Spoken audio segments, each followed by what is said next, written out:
Deus abençoe a todos. Com a permissão de Deus, através do santo nome sagrado nosso Senhor Jesus Cristo, estamos dando início hoje, mais uma vez, o programa Linha Direta Geral.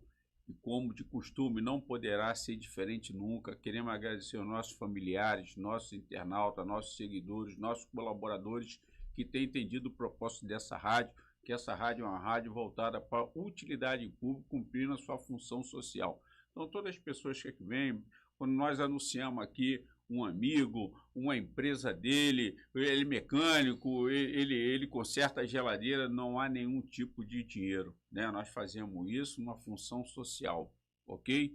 Então, se você tiver um vídeo, se você quiser promover a sua empresa e achar que nós podemos te ajudar, mande um vídeo para a gente. Nosso telefone agora é o 964138332. Também nós temos já o nosso canal de YouTube, você pode fazer depois, você pode assistir a programação, ligue para a gente, com certeza nós vamos tentar da melhor maneira possível ajudar. Voltando, a rádio é uma rádio de utilidade pública, ela é uma rádio cumprindo a sua função social e tudo que nós fazemos aqui é para ajudar os moçambicanos, ou seja, tornar os invisíveis visíveis, ok? Então compartilhe esse vídeo, prestigie a nossa rádio, curta a nossa página. Se você tiver sugestão, elogio, reclamação, jogue para a gente também, né? Nós vamos tentar, de uma maneira ou de outra, tentar ajudá-los. Não podemos prometer nada, mas vamos tentar ajudá-los, ok? Dito isso tudo, né? Nós estamos hoje aqui, hoje é uma data assim, para nós somos do Caxiense, uma data assim de muita alegria, né? E aí nós, como essa data alusiva aqui, nós fizemos questão de trazer aqui, difícil a agenda dele, né? Que é o professor Souza, que é um professor historiador, pesquisador. Então hoje ele vai falar muito, né, sobre a nossa Duque de Caxias, da nossa gente, agricultura, ponto histórico, ferrovia, quer dizer, vai ser um programaço, porque só ele mesmo que não vai começar a enumerar, depois começa na ferrovia, mas vai para o Rio, aqui foi Meriti, foi negócio de Nova Iguaçu, entendeu? Mas ele é um programa hoje dedicado a todos nós, Duque Caxiense. E ficamos assim, muito... Professor Gilberto, nós ficamos assim, muito felizes, honrados, lisonjeados, e o senhor poder... nos atender hoje aqui, que é um dia hoje muito importante, pessoal do Caxias, porque certeza. A função do historiador, do pesquisador, não deixar as pessoas esquecerem. Exatamente. E o senhor está aqui, né, para dizer tudo isso, né, e deixar um legado, né? E já quero aqui também para agradecer aqui a presença também do nosso companheiro também, que é um pesquisador, o Tomás, né? Tomás Silva, que está aqui nos prestigiando. Professor, muito obrigado por o senhor estar aqui hoje conosco, né? Eu acho que será que toda vez que o senhor vier aqui, o estúdio é do senhor, a rádio é do senhor, o senhor fica à vontade. Tudo que o senhor, essas pesquisas que o senhor faz, nós estamos compartilhando tudo, que entendemos que é um trabalho voluntário, né? O senhor não tem patrocinador, o senhor não tem nada. É uma questão de amor, de deixar alguma coisa, preservar a história, né, professor? Para quem não está parte. Professor, então a rádio nesse momento aí, a gente fica muito agradecido aqui, em meu nome, em nome da minha esposa Neuza, em nome do Felipe, que toca esse programa da Rádio Web em Ação com você. Ficou muito feliz, vai ser um programaço, que isso eu trouxe até uma bandeira aí. Daqui a pouco você já vai falar dela. É verdade. Professor, fica à vontade. Olá, pessoal, um ótimo dia a todos vocês. Quem fala aqui é o professor Gilberto Souza dos Santos. Eu sou pesquisador da história gloriosa da Baixada Fluminense, formado pelo CP, né, o Instituto de Pós-Graduação da FIODUC, da Faculdade de Duque de Caxias, ali no São Bento. E a data de hoje é uma data muito significativa para a nossa cidade, Duque de Caxias. Eu falo nossa cidade porque eu sou duque caxiense de nascimento. Eu nasci nessa importante cidade do Brasil, né? Dia 25 de agosto de 2021. Por que eu digo isso? Porque hoje nós comemoramos o aniversário de 218 anos de Luiz Alves de Lima e Silva, o Duque de Caxias, o pacificador, conhecido simplesmente como o Duque. Foi o único duque nascido em território brasileiro, né? Mas hoje eu não vou falar da vida dele, vou falar do local de nascimento, né? Dos vestígios arqueológicos onde nasceu Luiz Alves de Lima e Silva. Que inicialmente o nome dele era Luiz Alves de Lima, o Silva foi incorporado depois. Tá? O local de nascimento do Duque de Caxias foi naquela região ali da Taquara, no 3º distrito de Duque de Caxias, distrito de Imbariê, onde em 1803 aquele local era chamado de Fazenda São Paulo do Taquaraçu ou Taquaruçu, né? E aquelas terras pertenciam ao avô de Duque de Caxias, o Coronel Freitas Belo, né? E o mais importante que toda aquela região da Taquara, do 3º distrito de Duque de Caxias, nem pertencia ainda à Vila de Estrela, porque em 1803 aquilo ali pertencia à freguesia de Inhumirim ou Anhumirim, que englobava todo o território de Duque de Caxias, o território de Magé e o território de Petrópolis também, Serra Acima. Era tudo uma coisa só. Vale lembrar, Francisco, que em 1803 o Brasil ainda não era uma nação independente. Nós pertencíamos ainda ao Reino de Portugal. É mesmo, professor? Sim. Então, por exemplo, se nós nascêssemos em 1803, nós seríamos cidadãos portugueses, de fato e por direito, né? Então, por assim dizer, Duque de Caxias, Luiz Alves de Lima e Silva, ele nasceu na nossa cidade de Duque de Caxias, isso é comprovado, apesar que o local foi redescoberto, o local de nascimento dele só foi redescoberto em 1931. Então, o que aconteceu? Ficou esquecido no início do século XX, justamente pelo fim do Império e início da República. Você sabe que a mudança de sistema, ela propicia também uma mudança de olhar. Então, essa visão do local de Duque de Caxias, da história de Duque de Caxias, ela ficou no obscurantismo com o fim do Império, né? Do Império do Brasil com Z, a grafia correta da época. Vale lembrar também que até os anos 90 do século XX, logicamente, a data de hoje, 25 de agosto, era feriado municipal. O comércio não abria, as escolas promoviam os desfiles cívicos, né? Aqui pela Presidente Kennedy, na Brigadeiro Lima e Silva. As bandas marciais das escolas, né? Diversas escolas, por exemplo, a escola que eu trabalhei, Cruzeiro do Sul. Antigas fanfarras, né? Sim, as fanfarras, né? Era o Coca, né? O São José. Então, diversas escolas tinham suas fanfarras, Cruzeiro do Sul. As suas bandas, né? Que eram bandas monumentais, era uma coisa lindíssima, né? E isso aí, a partir da década de 90, foi se perdendo, foi se colocando, né? Hoje em dia, ninguém comemora mais a data de hoje, 25 de agosto, em Duque de Caxias, que é uma pena. Eu, como Duque de Caxias, eu sinto falta dessa valorização da data de hoje.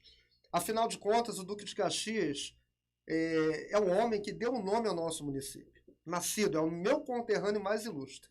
Mas eu vou falar dele daqui a pouco.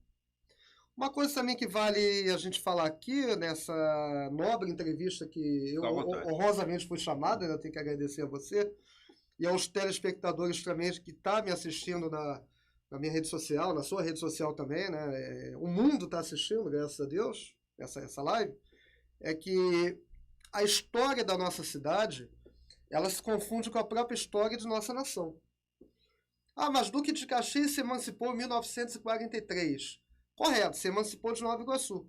Só que a ocupação colonial no nosso território, ele foi iniciado em 1566.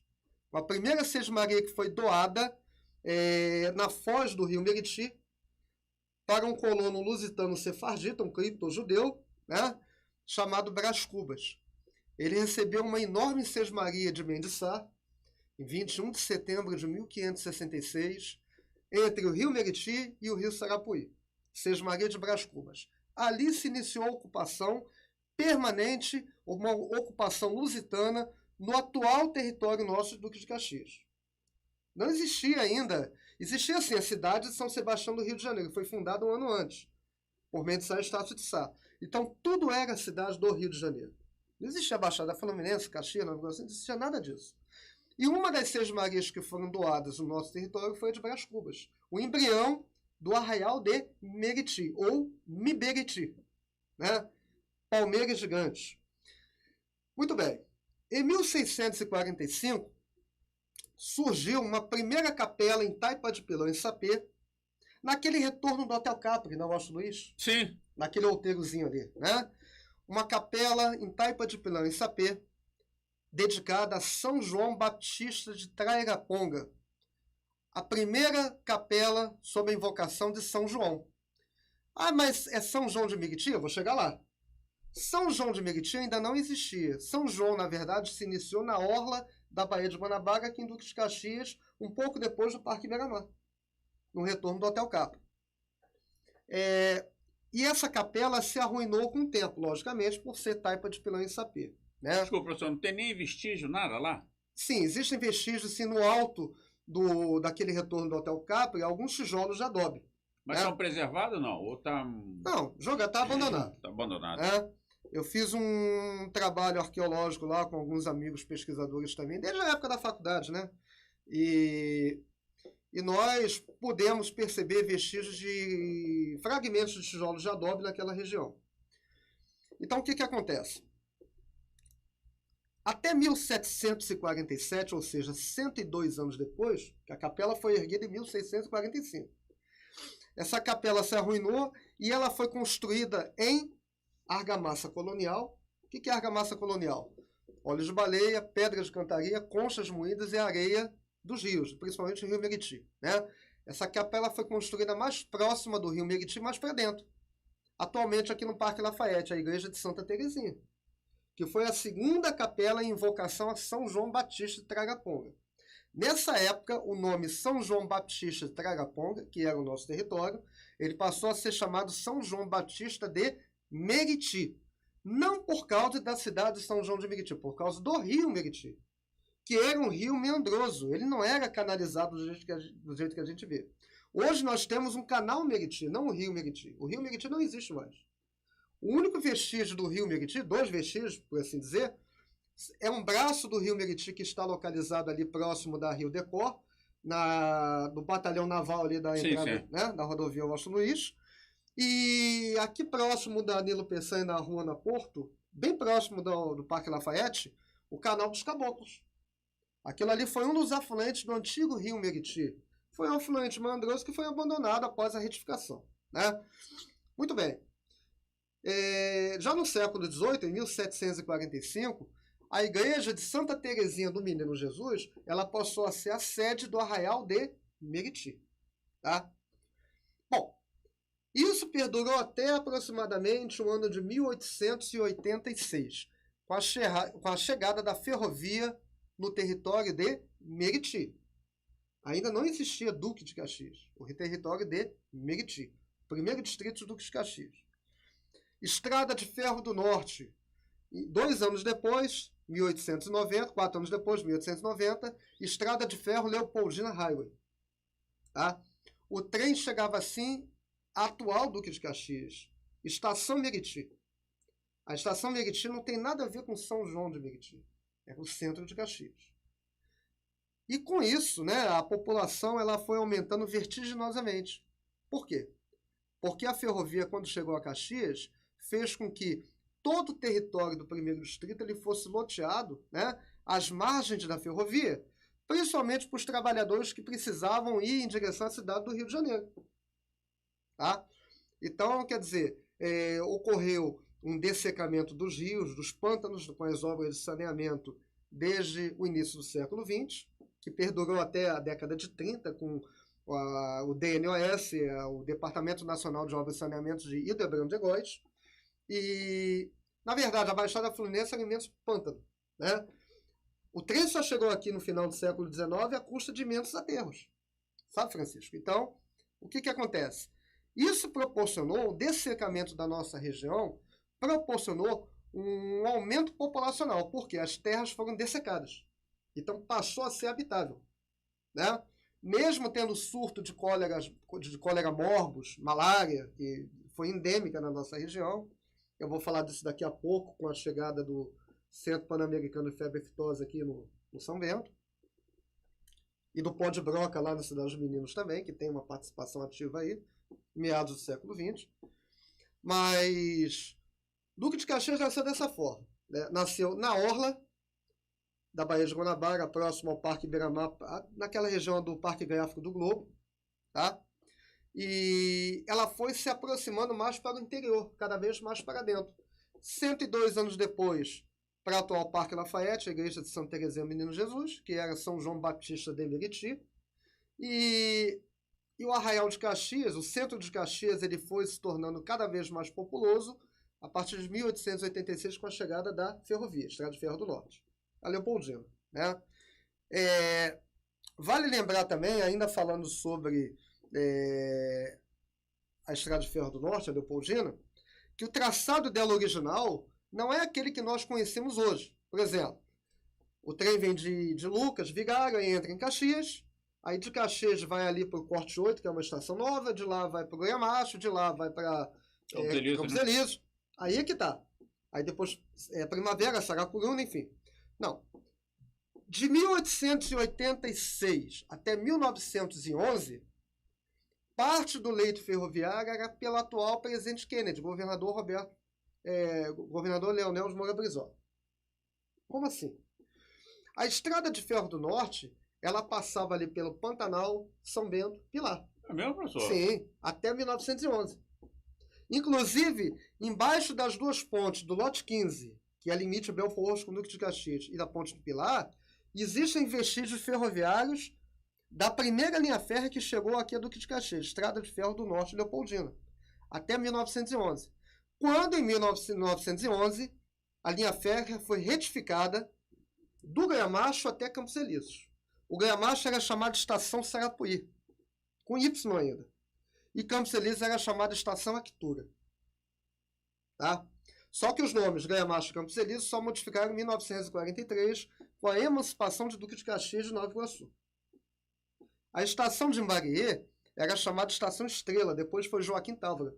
Só modificou para Imbariê também em 1943, com a emancipação de Caxias. Vale lembrar também que o atual território de Duque de Caxias tem uma área de 442 km², formado por 4 distritos. Primeiro distrito, Duque de Caxias, que é o centro. Segundo distrito, Campos Elíseos é a sede, mas tem diversos bairros, Saracuruna, Pilar, né? Terceiro distrito, distrito de Imbariê, que é onde nasceu o Duque de Caxias, na data de hoje, nasceu na Taquara, Imbariê, Parada da Angélica, Morabi, toda aquela região. E o quarto distrito, que é majoritariamente o bairro de Xerém. Xerém, Mantiqueira, Amapá. Área rural, né? Área rural de Caxias. Já no limite com Miguel Pereira e Petrópolis. Tá? A região serrana de Caxias, onde tem um clima até mais ameno. Só que Duque de Caxias, quando foi emancipada em 31 de dezembro de 1943, foi emancipado levando consigo São João de Meriti. Então, por exemplo, eu escuto até muita gente falar assim, mas São João se emancipou de Nova Iguaçu como Duque de Caxias. Não. Duque de Caxias foi a primeira cidade que se emancipou de Nova Iguaçu, em 43, levando São João junto, e São João de Meriti fez aniversário há poucos dias, 21 de agosto. São João de Meriti se emancipou de Duque de Caxias 4 anos depois, 21 de agosto de 1947. A mesma data de emancipação de Nilópolis, só que Nilópolis de Nova Iguaçu. Então, 21 de agosto de 47, Nilópolis se emancipa de Nova Iguaçu e São João de Meriti se emancipa de Duque de Caxias, que Duque de Caxias se emancipou em 43, 4 anos antes. Tá? Só para constar aqui. É muito assunto para a gente falar, então... Vambora. Fica à vontade. Uma outra coisa a ser falada também, né? Sobre, voltando um pouco mais lá no século XVII. Em 1612, surgiu, naquela região do Cangulo, próximo de Saracuruna, 1612, uma capela em invocação a Nossa Senhora das Neves. Ali foi a origem da freguesia do Pilar. Não foi na igreja do Pilar, como muita gente acha. Mas a igreja do Pilar. A igreja do Pilar, ela foi concluída em 1696, quase 1700. A primeira capela que deu origem à freguesia do Pilar, que não é só o bairro Pilar, era toda aquela região da orla de Duque de Caxias até Xerém, era tudo Pilar. Tudo era Pilar. Freguesia do Pilar do Iguaçu. Tá? Isso no século XVII. Depois entrou Santana do Pilar. Santana do Pilar. Que foi um dos altares da igreja do Pilar. Tá? Então, o que acontece? Em 1612, foi construída uma capela para um colono português chamado Domingos Nunes Sardinha e sua esposa Maria da Cunha, no atual Morro do Cangulo, que é um morro que está desbastado, lá perto do Conjunto, lá em Saracuruna, uma capela chamada Capela Nossa Senhora das Neves. Tá? Só que essa capela se arruinou 21 anos depois. E essa capela ela foi construída, foi chegada mais próximo do rio Marobaí. O que é o rio Marobaí? Aquele valão do Pilar, o rio Pilar. E ali em 1612, começou a ser erguida, né, através de doações de esmolas de fiéis daquela época, a construção de um templo, já em pedra em cal, em argamassa colonial, em dedicação a Pilar, Nossa Senhora do Pilar. Igreja de Nossa Senhora do Pilar do Iguaçu. É o nome oficial da Igreja do Pilar. Porque hoje se fala Igreja Matriz do Pilar. Não, o nome é Igreja Nossa Senhora do Pilar do Iguaçu. E o término da construção foi em 1696, ou seja, 84 anos depois. Foi uma igreja que demorou 84 anos para ser construída. Só que não foi a origem do bairro Pilar. A origem foi lá no Cangulo. Lá em Saracuruna, Francisco, por exemplo, existe uma capela de 1730 chamada Capela do Rosário, Nossa Senhora do Rosário, próximo da CEP, próximo do Colégio ACEP, próximo da estação de Saracuruna. A origem do arraial de Saracuraúna. Saracura preta, uma ave gigante, preta, que existia naquela região de manguezal do rio Saracuruna. O porto de Saracuruna ficava próximo do rio, né, antes da retificação. Porto de Saracuruna, professor? Porto de Saracuruna. É um porto que existiu lá na foz do rio Saracuruna antes da sua retificação, aonde é hoje a Vila Uruçaí. Só que é um porto que ainda não foi descoberto, porque certamente ele está soterrado por milhares de toneladas de aterro, né? Porque os rios foram todos remetidos, retificados entre o final do século XIX e início do século XX. Tá? Em relação à ferrovia ainda, para a gente não perder esse foco aqui da Estrada de Ferro do Norte, né? A partir do início do século XX, o trem chegou aqui em 1886. A partir do início do século XX, toda a região do primeiro distrito ela começou a ser loteada. Ela foi destinada a loteamento pela proximidade da linha férrea. O primeiro loteamento que surgiu aqui no centro de Caxias foi em 1916, o chamado Parque Arthur Goulart.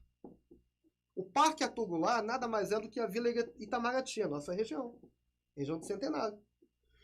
Então foi uma região que foi loteada para fins de habitação. E quem proporcionou esse loteamento, né, a vinda de imigrantes para a atual região do Duque de Caxias desde a década de 1910? A ferrovia. E uma coisa que eu falo para você, Francisco, Duque de Caxias é uma cidade com uma população mestiça e heterogênea. A maioria da população, a maior parte da população duque caxiense, ela tem origem nordestina e tem origem capixaba e mineira. Por que eu estou falando isso? Quem proporcionou isso mais uma vez? A ferrovia, em determinada época, e logo no início também, naquela época lá de 1930 também, com o surgimento do ícone político, o Natalício Tenório Cavalcante, que incentivou a vinda de muitos nordestinos para Duque de Caxias. Naquela região do Parque São José ali, né? Sim. Pois é. Pantanal, Parque São José. Pantanal, Parque São José, São Bento. Por exemplo, eu como Duque Caxiense, eu tenho ascendência dos dois lados.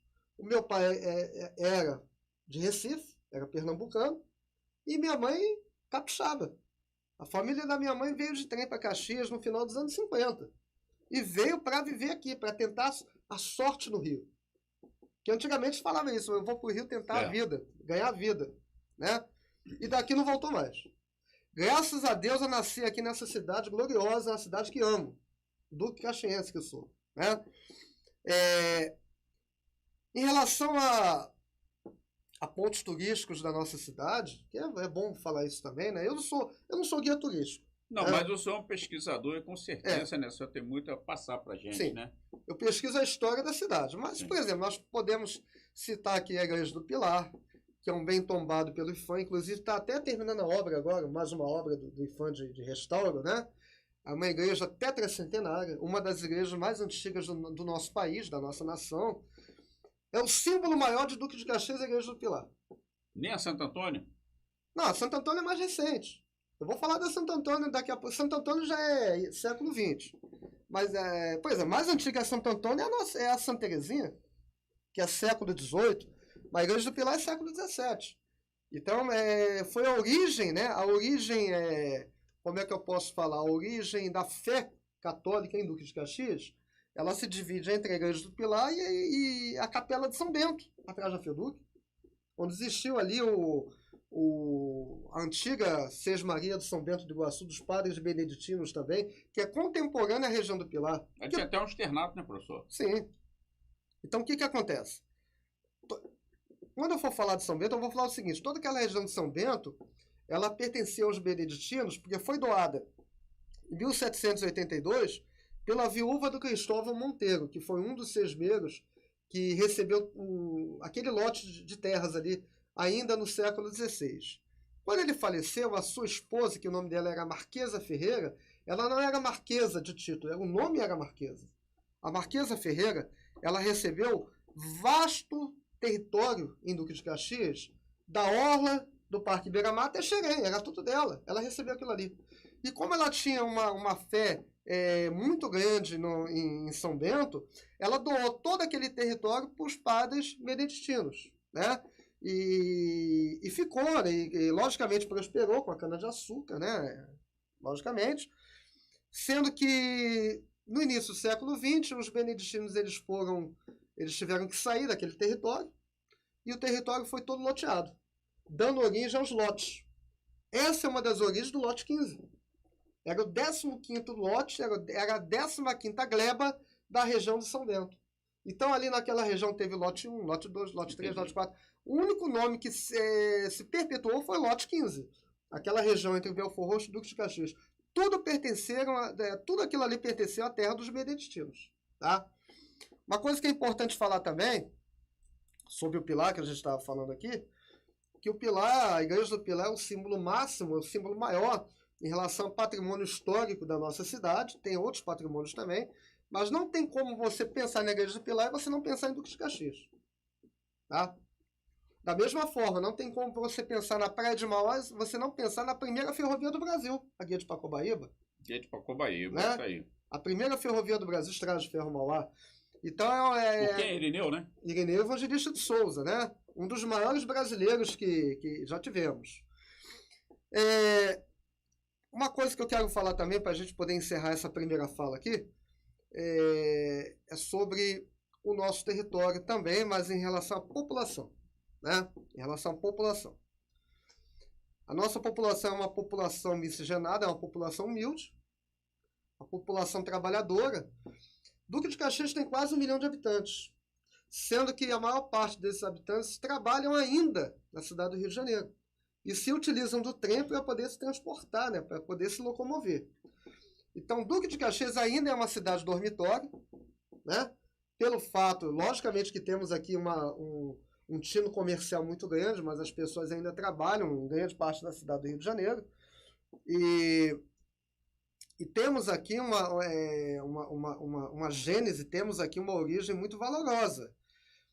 Até porque eu falei, por exemplo, os capixabas que chegaram aqui em Duque de Caxias pelo trem, você não tem aqui uma família Duque de Caxias que não tenha origem nordestina ou capixaba mineira. Isso é quase que impossível, né? Nessa população de 1 milhão de habitantes. Entendeu? E assim, é muito assunto que a gente tem que falar. Depois eu vou falar da bandeira também. Você quer que eu fale da bandeira? Não vou falar disso agora.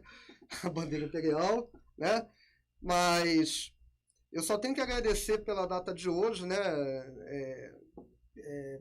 Pelo nascimento de Luiz Alves de Lima e Silva, que muitas são as narrativas que falam sobre ele, né? Narrativas... Muito. Sim, aquelas narrativas que defendem, né, o ponto de vista e aquelas também que tentam colocar ele no ostracismo. Né? Eu acho que ele teve a sua importância muito grande, principalmente em relação ao exército imperial, até porque ele estava defendendo os interesses do Brasil, não outros interesses, assim como nós defendemos os nossos interesses também nacionais, né? Sem sombra de dúvida. E só pelo fato dele ter nascido na nossa cidade me enche de orgulho. Eu acho que parte dos ducaxenses também, né? Apesar que é uma data que não é tão comemorada hoje, infelizmente, Saindo daqui hoje, eu vou lá visitar os vestígios da casa dele lá na Até Taquara. uma data cívica, né, professor? Sim. Por questão até do militarismo e tal, que ele, Sim. né, foi... Por exemplo, para você ter noção, toda aquela região de nascimento do Duque de Caxias, que é um aniversariante de hoje, ela se tornou uma ocupação, né, assim, da Prefeitura de Caxias do Exército Brasileiro. Então, assim, eu passei lá em frente hoje, vindo para cá, eu vi que estava tudo limpo já, eles fizeram uma capina lá, tá tudo arrumadinho, mas eu queria que isso fosse durante todo o ano. Até pelo personagem, porque aquilo ali também é um valor histórico. Poderia ser também direcionado até para fins turísticos. Sim, professor. Entendeu? Falando de turismo aqui, que a gente estava falando, puxando gancho. Então, assim, um dos locais turísticos de Duque de Caxias é o local de nascimento de Luiz Alves Lima e Silva. Se estivéssemos em um outro país, com certeza aquilo ali teria um museu ali 24 horas por dia, 365 dias no ano, para poder valorizar um dos maiores cidadãos dessa cidade que a cidade produziu, né? Logicamente que não existia ainda Duque de Caxias, tanto é que ele deu origem ao nome da cidade, mas com certeza por ser o patrono do Exército, né? Por ele estar no livro dos heróis da pátria, né? Eu não sei se você sabe, mas os seus restos mortais eles estão lá no Panteão de Caxias, na Central do Brasil. Sim, sim. Né? Estão lá. Foi translado para lá e eu visitei o Museu Municipal na Taquara, Duque de Caxias, e eu percebi lá que existem ainda alguns vestígios da casa onde ele nasceu, da fazenda de São Paulo. Cacos de louça, chaves, fechaduras, moedas antigas. Tem um quadro de Rogendas lindíssimo lá do Porto da Estrela, que foi um dos portos mais importantes da nossa nação. Logicamente que está localizado no município de Magé, mas foi por onde o Duque de Caxias ele entrou, né? Ele foi em direção ao Rio de Janeiro e chegou em relação à sua propriedade também pelo Porto da Estrela, um dos portos coloniais mais importantes da nossa nação. Uma coisa a falar também que é importante, né? Até o local onde o Duque de Caxias foi batizado ainda está de pé. Ele, com 4 meses de idade, ele nasceu em agosto, foi batizado em novembro, dezembro de 1803. Ele foi batizado, o Duque de Caxias foi batizado na igreja de Nossa Senhora da Piedade de Umirim. Onde é que fica isso? Em Mongaba. Ali próximo do pedágio de Magé, né? O que temos lá, na verdade, são as ruínas da igreja original. O frontão da igreja não existe mais. Essa igreja, presume-se que ela tenha sido construída em 1677, e sendo que em 1870 ela já estava arruinada.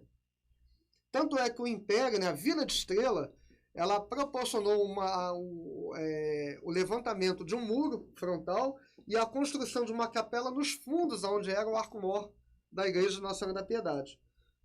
Há indícios documentais de que Duque de Caxias foi batizado da igreja de Mongaba, da igreja da Nossa Senhora da Piedade de Mongaba, lá em Umirim. Tá? Tem documentação falando sobre isso. Sendo que já existia a igreja do Pilar e a de Santa Terezinha.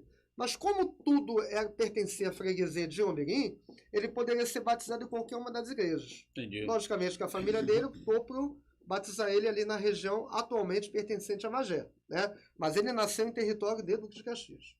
Entendeu, professor? Eu queria só fazer aqui um adendo. Uhum. Eu trouxe aqui também uns companheiros nossos. Eu Sim. nem sabia que aquele clube, São Bento, o Esporte Clube, 1943, com aquele casarão lá. No São Bento. No São Bento, né? São Bento Esporte Clube, 1943. Ainda tem um casarão lá, professor. Foi o local que revelou o Roberto Dinamite, né? O Roberto Dinamite, o a irmão família dele, dele, tudo dali, sim, né? Sim. Então eu falei, caramba, há 70 e poucos anos aquilo lá, rapaz, ainda tem um casarão lá. Agora quem pegou para administrar lá foi um companheiro lá, o Didinho, o Bará, né? Eles estão botar a piscina agora, estão dando uma dinâmica lá. Mas quando eles trouxeram, falaram, pô, é de 1940, 19 de fevereiro de 1943. O Clube São Bento. O Clube São Bento. Não, Esporte Clube São Bento. Então, mas... Não, São Bento Esporte Clube, São Bento senão Esporte o Bará Clube. vai me matar aqui.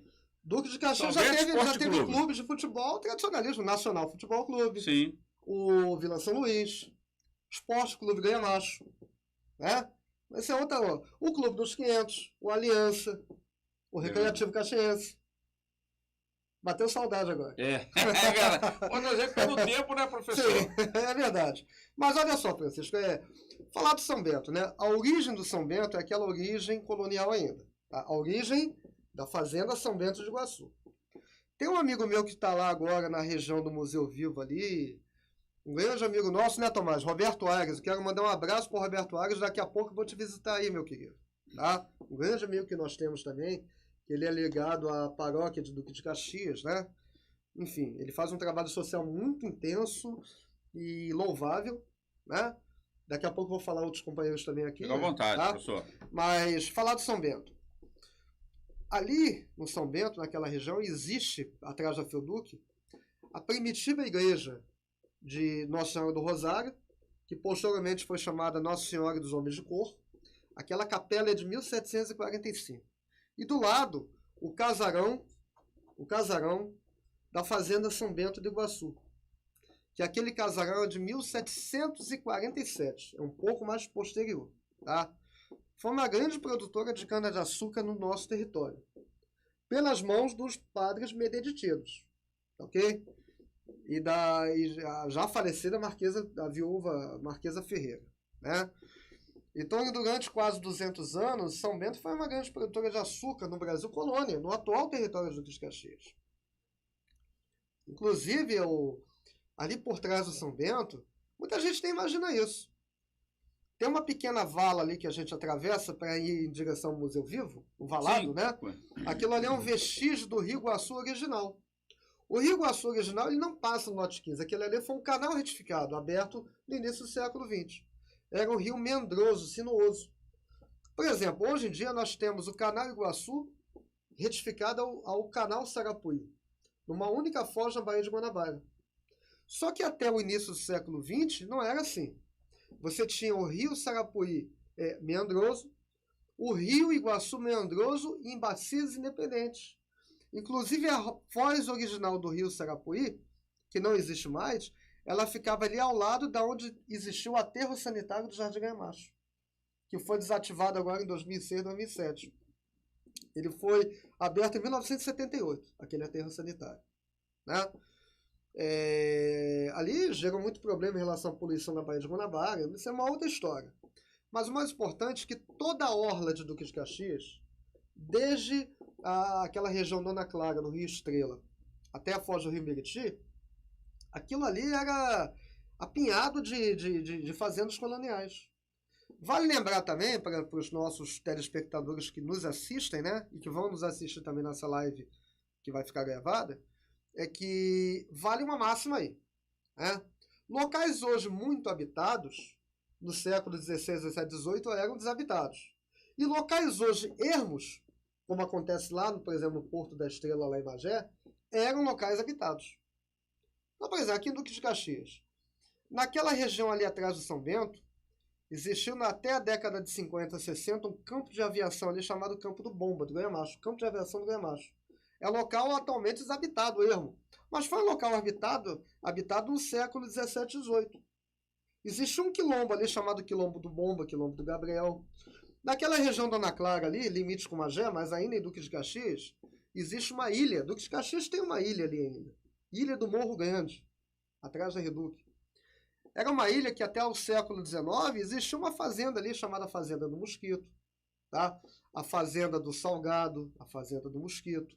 Então eram fazendas produtoras de gêneros alimentícios para a cidade do Rio de Janeiro.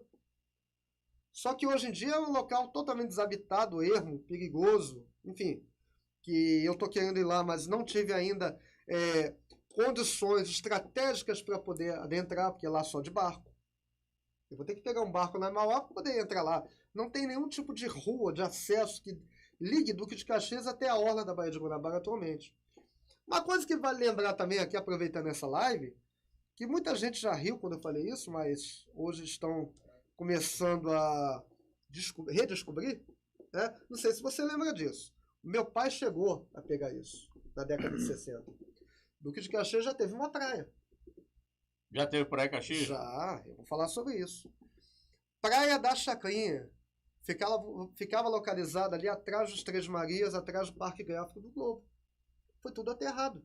Sim. Então, assim, quando a gente fala praia, você fala assim, Praia de Mauá. Praia de Mauá é Magé. Não. Duque de Caxias já teve uma praia que ela sofreu aterros sucessivos. Desde aquela região ali de Ramos, de Bom Sucesso, onde existiu ali a Praia de Marangu. Foi tudo aterrado aquela região, entrando pelo território do Duque de Caxias.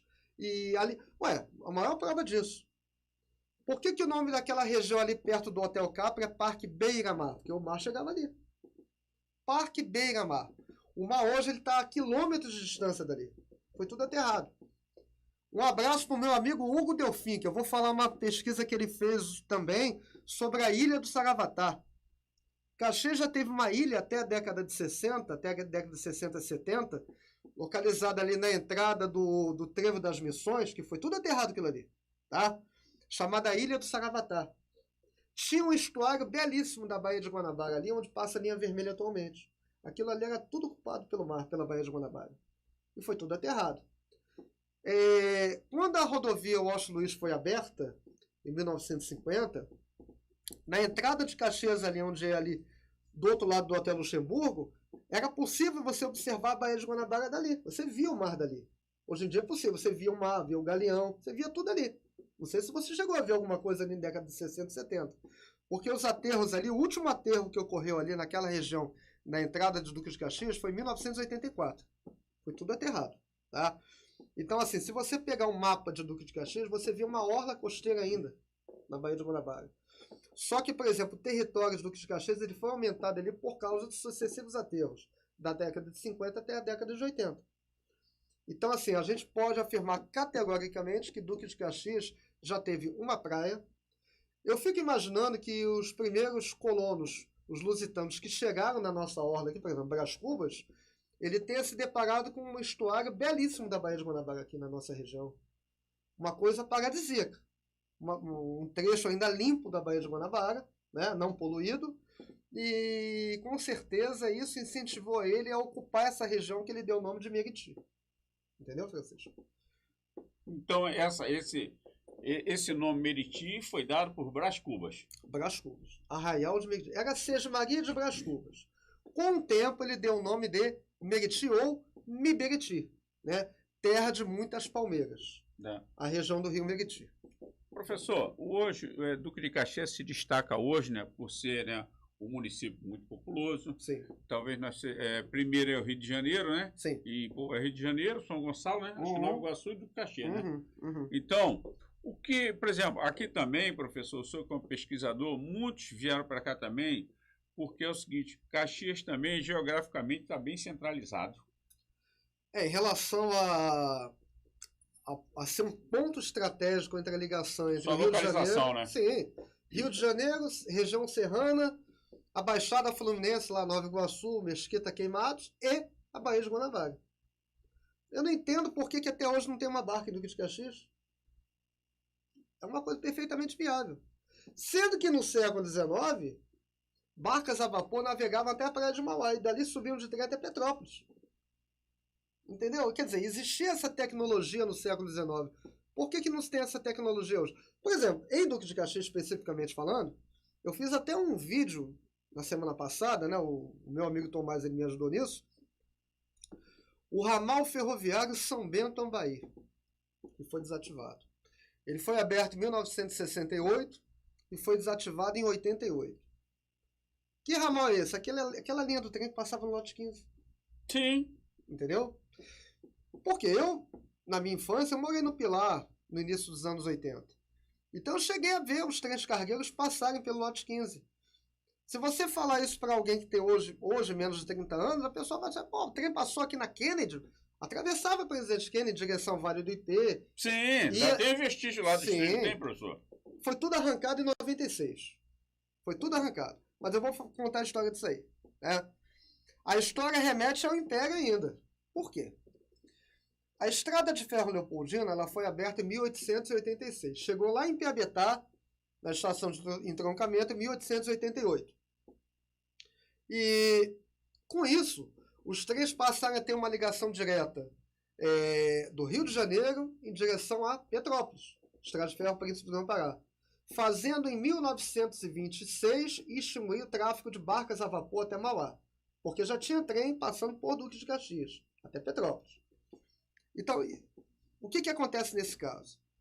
Em 1964, a Estrada de Ferro Príncipe do Grão-Pará, que é aquela linha férrea que ligava Vila Eumiri, Raiz da Serra até o Alto da Serra, ela foi desativada. Tá? Mas eu não culpo a década de 60. O processo de desativação de ferrovia começou na década de 50, com a primeira extinção, que foi o ramal Carlos Sampaio Chim, que foi desativado ainda em 47. Nem na década de 50 foi em 47. Né? Mas voltando no assunto aqui da São Bento Ambaí, a linha férrea que passava no lote 15, é que ela foi aberta justamente para unir a Estrada de Ferro Leopoldina, a de Caxias, do São Bento, até a Estrada de Ferro Melhoramentos do Brasil, a linha auxiliar, lá em Japeri. Qual era o objetivo? Fazer com que o trem continuasse a subir a serra por Japeri e Miguel Pereira, e não mais por Petrópolis. Tá? E também para poder incentivar o transporte de produtos derivados do petróleo da refinaria Duque de Caxias, que já existia. A Reduc foi fundada em 61, aqui em Caxias. Então, em 68 foi aberto esse ramal para transportar combustíveis até a serra, via trem. E durante 4 meses, esse ramal foi aberto em 68 e ainda no final de 68 foi desativado o transporte de passageiros. Então, por exemplo, o transporte de passageiros pela São Bento Ambaí pelo lote 15 só durou 68. Depois apenas trens de cargueiros. O intenso movimento de trens pelo lote 15 foi até 1980 e 81. Quando já eram 2 linhas, a linha foi duplicada em 77, porque ela foi aberta primeiro em métrica, tá? Bitola de 1 metro, e depois foi ampliada para 1,60 m, em 77. E como tinha um custo muito grande para se manter essa ferrovia, o que acontece? Ela foi caindo em desuso, a partir de 1980. Em maio de 86, você vai lembrar disso, teve um acidente terrível no lote 15, onde um trem cargueiro partiu ao meio um ônibus de uma empresa muito conhecida aqui em Caxias. Sim. E morreram 17 pessoas nesse acidente no lote 15. Isso foi divulgado em rede nacional. Foi no dia 15 ou 16 de maio de 86. Tá? Eu lembro que eu morava no Pilar, minha mãe trabalhava em Caxias, eu fiquei preocupado, eu tinha 11 anos de idade. Mas enfim, a partir desse acidente de 86 até 88, o ramal foi suprimido. Sendo que até 1994 era possível ver alguns últimos trens cargueiros vindo de Japeri, passando ali pelo lote 15, até 95, até 94, 95. Eram trens com 100, 100 e poucos vagões. Por exemplo, a ponta do vagão estava no lote 15, parava. A máquina estava chegando já em Caxias. Mais ou menos isso. Eu lembro que... Aí eu lembro por quê? Porque eu via isso aí, né? As linhas foram arrancadas em 1996. Não tem mais vestígio de trilho. O que a gente pode encontrar ali é na chamada Avenida Beira-Linha, que é aquela avenida ali do lote 15, trilhos fincados, né? E foi tudo asfaltado, agora é a Avenida Beira-Linha asfaltada, enfim. Mas o trem passou pelo lote 15 durante 20 anos, de 68 até 88. Professor, existiu o trem em Xerém? Sim, Estrada de Ferro Rio Douro. Posso falar? Fica à vontade. Vamos lá. Muito assunto. Em 1876, foi aberta uma ferrovia que tinha por objetivo a captação de águas da Serra de Petrópolis e da Serra de Xinguá. Estrada de Ferro Rio Douro. Tá? Só que o primeiro ramal não foi o ramal que vinha para Caxias, Xerém não. Foi o ramal linha-tronco, o ramal que ia para as represas do Rio São Pedro, Jaceruba. Foi o primeiro ramal, 1876. Em 1883 foi aberto o ramal para Tinguá, saindo da estação de Vila de Cava, se bifurcava em Vila de Cava em direção a Tinguá, passando em frente ali a Fazenda São Bernardino, que é um casarão que está lá ainda, né? Arruinado. Aí passava ali Tinguá, Iguaçu Velho, né? Para a captação das águas potáveis da Serra de Tinguá para abastecer a cidade do Rio de Janeiro, pelas tubulações, pelas adutoras. A Ferrovia das Águas, né? Em 1911, foi aberto a partir da estação do Brejo, que é a estação de Belford Roxo, do centro de Belford Roxo, um ramal ferroviário que se adentrava ali por Babi, Nova Aurora, entrando ali na região de Capivari e Amapá, em direção a Xerém. A linha, o ramal Xerém, John Chering, né? Xerém é habitado desde o século XVIII, foi loteado desde o século XVIII por um piloto inglês, por um piloto, né? Piloto de navegação inglês chamado John Chering. Por isso que recebeu o nome de Xerém. John Chering, aí o povo não sabia falar Chering, aí falava Chering, Chering, Chering, Chering, Chering, né? Mas voltando ao assunto da Estrada de Ferro e Douro, os trens que iam para Xerém, eles foram desativados em 1967, 1968, tá?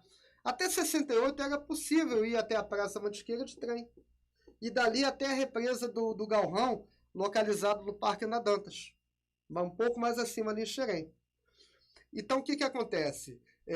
Se nós formos lá em Xerém hoje, falando só de Duque de Caxias, esquece um pouquinho do Belfort Roxo, Nova Iguaçu, a gente consegue ver as duas adutoras ali na Avenida Rio Douro. Sim.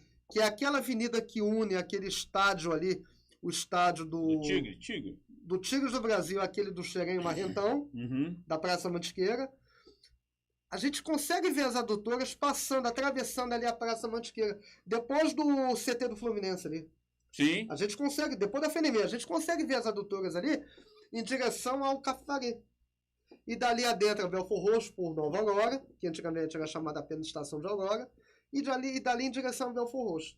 Então era possível você pegar um trem de Xerém e ir até Belfort Roxo, e dali até o Caju, porque a estação inicial era no Caju, da Estrada de Ferro do Rio Douro.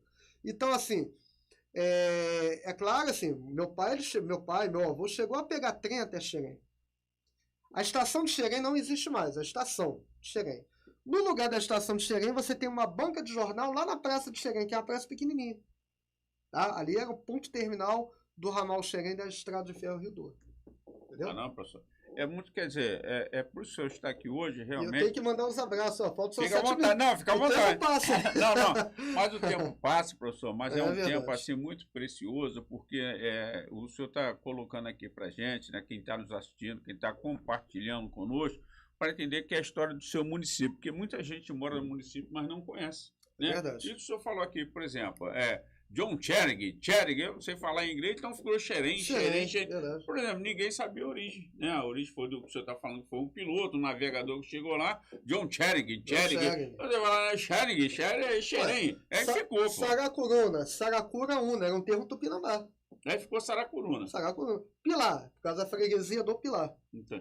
Então, professor, não é, a gente fica muito aqui feliz, satisfeito, não é, por exemplo, todo esse conteúdo, né, que eu volto assim até dar parabéns ao senhor, que o senhor está buscando manter toda essa história, porque muita gente na sala de aula, às vezes, há pouco tempo, e tem poucas pessoas que não se interessam. Então, o senhor hoje, por exemplo, o senhor, e outros companheiros do senhor que estão nessa luta, Sim. voluntariamente, Sim. né, que não Sim. tem patrocinador, tem não tem nada, é só para manter, para não deixar a chama se apagar. Não temos e não queremos.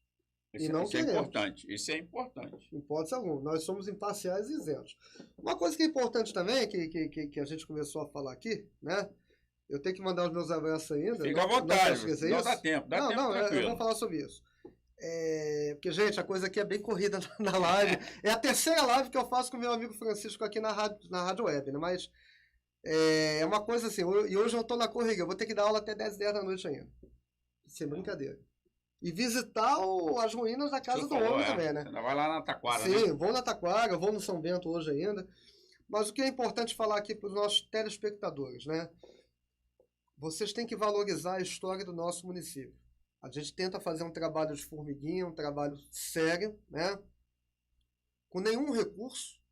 O recurso nós tiramos do nosso bolso. Eu tenho aqui o meu amigo Tomás que está de prova disso. A gente faz um cata-cata momentaneamente para poder botar uma gasolina no carro, para poder tomar um café, fazer uma coisa, fazer outra. Com o equipamento disponível que a gente tem, né? O meu amigo Tomás, ele está querendo montar o estúdio dele, ele está aqui ralando para isso também. Vai conseguir. Vai conseguir, né? Com certeza. Independente. Já ofereceram ajuda, ele também não quer. Ele quer ser imparcial nisso aí. E o mais importante, né? A gente tem que valorizar a história no município. Por quê?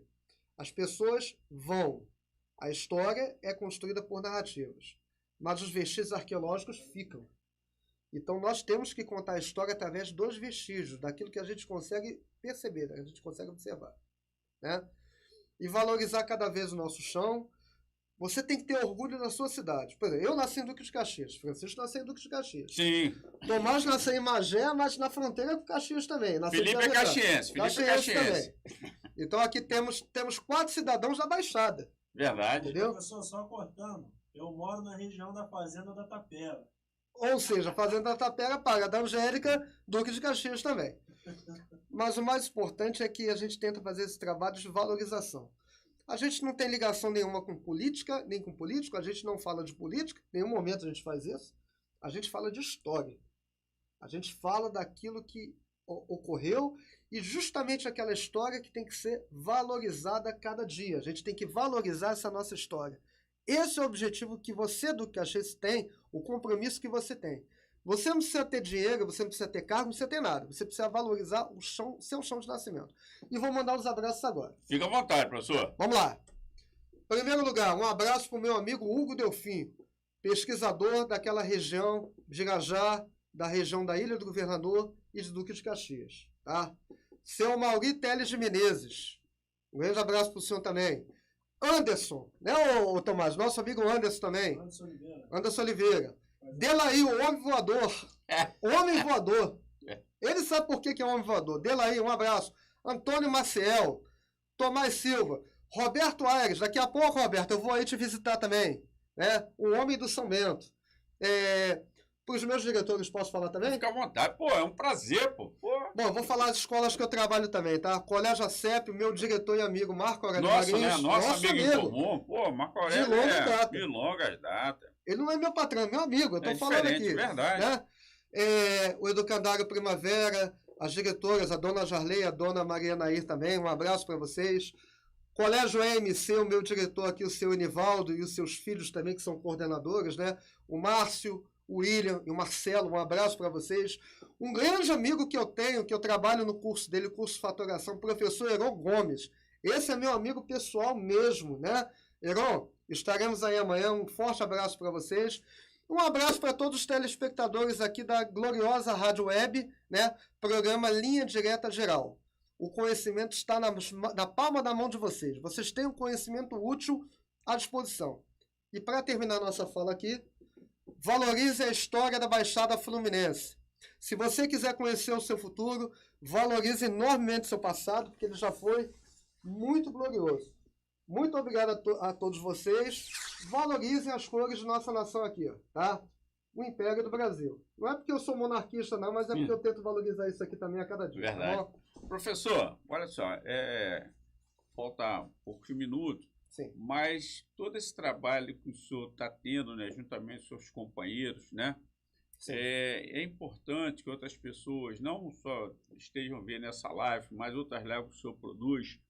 E o senhor falou muito bem que o senhor quer ser totalmente parcial. O senhor quer ser aquele profissional que o senhor racha ali, meu amigo, tem que empurrar o carro dos 50 quilômetros. Outros 50 nós vamos com gasolina para economizar. Vamos na ida e vamos na volta. Independente do pensamento dele. Pode ser oposto ao meu. Sim. Né? Eu entendi. Então, professor, em cima disso tudo, que as pessoas estão vendo o senhor e seus demais companheiros, né, nessa luta, deixar esse legado, como é que as pessoas acham o senhor? Olha, eu gostei da matéria que o senhor fez lá na rádio, me interessa. Eu tenho um acervo aqui em casa, eu tenho alguma coisa que talvez interesse o senhor, eu tenho informações aqui que interessam, acho que é bom para o seu grupo. O senhor dá palestra, se eu for convidado para o senhor dar uma palestra numa escola, numa igreja, né?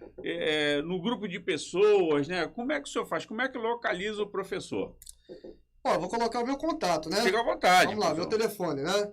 021 97908 6795. Vou repetir. 021 97908 6795. Eu tenho também um canal do YouTube, Gilberto Souza, Os Vestígios da Baixada Fluminense. Vocês vão ver minha foto lá, né? Gilberto Souza. Temos também um blog, né, ô Tomás? Vestígios da Baixada Fluminense. É o nome do blog. Temos um blog também.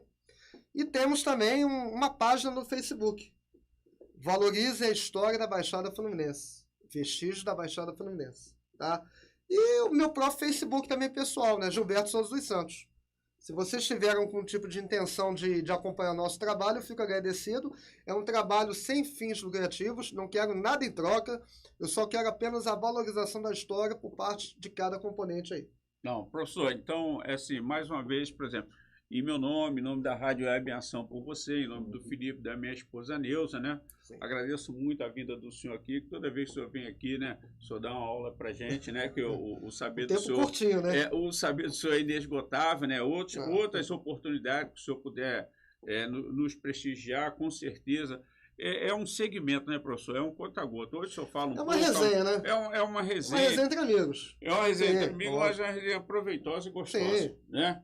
Então, assim, em meu nome, mais uma vez, em nome de todos aqueles, né, nossos internautas, nossos amigos, familiares, colaboradores, ficamos muito agradecidos do senhor prestigiar hoje aqui a nossa rádio, também trazendo aqui o Tomás Silva também, né, que já um legado que o senhor está deixando, né, porque o Tomás já é um garoto novo, ele pegou esse negócio, com certeza, essa energia, né, ela vai passando de um para outro, né, professor? O objetivo é esse mesmo. Então, na realidade, é hereditário, né? Vai passando dele, vai passando para outro, e aí nós vamos trazendo, não deixar essa chama apagar, que é a chama da história. Sim. Não é só do Caxias, não, é do Brasil. Eu tenho um sonho muito grande, né? Isso aí eu já falei, eu deixo bem claro isso. Já me perguntaram, você quer ser candidato a alguma coisa? Deus me livre, não quero nada disso. Não quero isso. Eu quero, sim, registrar todos os conhecimentos das pesquisas que não só eu, mas os meus amigos fazem, transformar isso num livro que conte a história da Baixada Fluminense. Eu sei que é uma coisa muito pretensiosa, mas eu queria deixar esse legado. Contar a história da Baixada num livro, por mais modesto que seja, né? É uma coisa que requer recurso, é uma coisa muito cara. No momento a gente não pode fazer. Uhum. Mas também assim, a gente não quer ficar pautado assim, eu vou te auxiliar se você me apoiar. Não queremos isso. Entendeu? Nós vamos tirar do nosso bolso para poder fazer isso. Porque não é uma coisa ligada à política, é uma coisa ligada à história. É uma coisa que vai ficar. E nós sempre contamos o seguinte... Contamos a história de acordo com os vestígios encontrados, de acordo com a documentação também. Uhum. Nós temos diversos pesquisadores que são hábeis, né? Pesquisadores documentais, né? O Tomás Hugo Delfim, um abraço, Antônio Alexandre Lopes, eu estava esquecendo de você. Grande professor, grande pesquisador que eu tenho, um abraço para você. Seu Luiz Cabral, que você falou hoje, né? Nosso amigo comum. Vila Getúlio Cabral. Vila Getúlio Cabral. Você conhece ele há mais tempo que eu, então você está suspeito para falar. Temos amigos em comum de longa data, de gente da melhor qualidade. Com certeza, com certeza. Pessoal, então fica dessa forma aí, tá? Um grande abraço a todos vocês. Antigamente, quem investia muito na cultura das mecenas, né? Sim. Só dos mecenas. Os cicerones, né? Que não tinha nada, ele não tinha nada de interesse, que ele queria perpetuar a história. Né, esse é o objetivo. Esse é o objetivo. Não, meu amigo, gostei, quero perpetuar. Toma aqui e tal, vamos tocar. Não, eu não quero nada, não. Eu vou falar com vocês a função do professor, né? O professor não é um doutrinador. Não. O professor é um facilitador de conhecimento. E também não significa que eu queira que você pense da forma que eu penso. Não é isso também. Eu mostro para você as opções. E você vai buscar o teu conhecimento, você vai construir o seu conhecimento. Eu falo isso para meus alunos. Você, como aluno, não tem que pensar do jeito que eu penso. Você tem que ter a tua personalidade do jeito que eu tenho. Não significa que eu, por exemplo, valorizo a monarquia que você vai valorizar. Você pode valorizar outra coisa que eu tenho que respeitar você e tenho que ouvir. Então é dessa forma, né? O objetivo do professor é isso. O professor ele tem que ser aquele facilitador dos conhecimentos.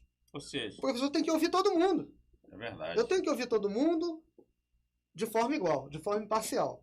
Eu tenho minhas convicções, só que quando eu vou falar da história de Caxias, eu tenho que falar a história como ela tem que ser contada, né? Independente das posições políticas de cada um. Isso aí a gente nem considera. Isso aí a gente não vale a pena a gente considerar isso. Cada um tem a sua pretensão, cada um tem os seus valores, né? Que talvez não sejam os meus, mas eu tenho que respeitar, eu tenho que saber ouvir também e valorizar também.